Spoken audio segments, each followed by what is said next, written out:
woote bi comme ni ngeen ko xamee rek artistes yëpp dañu ñëw fii pour wax état bi ni li ñuy def ñoom métier la que ñu reconnaître leen comme métier. ba pare ñu wax defaraat benn injustice bu am injustice bi mooy ñu bàyyi ñii liggéey ñu ne artistes yi yéen taxaw leen loolu moo tax ñu ñëw wane suñu bopp tey pour wax état bi ni métier la waruñu arrêter suñu métier parce que si loolu la ñuy dundee voilà.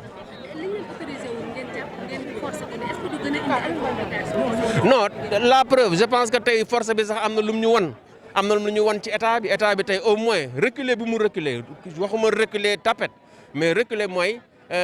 am na estime bu mu am si ñun loolu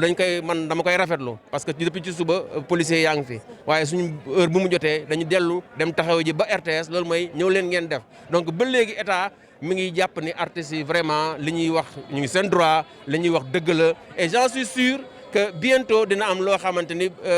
début de solution la boo xam ne état bi dina ko jël envers ñun. tey bu ngeen xeexee bañ bàyyi leen ndax di ngeen mën a jël mesures barrières yi war. mesure barrière mais ñun ñoo njëkk a sensibiliser sur la Covid ñun artiste moo njëkk a way artiste moo njëkk a théâtre artiste moo njëkk vidéo pour sensibiliser population bi donc boo ko bàyyee mu liggéey moom premier moom moo war a def loolu. ñu gis fii artistes musiciens yi mais artistes comédiens yi gisuñu fi ñu bëri. ah si artiste comédien yaa ngi fi artiste comédien waaw mais en fait peut-être que déjà ci organisation bi la kaam moo njëkk a organisé après comédien danseur nekk ay alliés pour ñu ñëw donc kaam moom moo gën a organisé quoi affaire bi ak ñun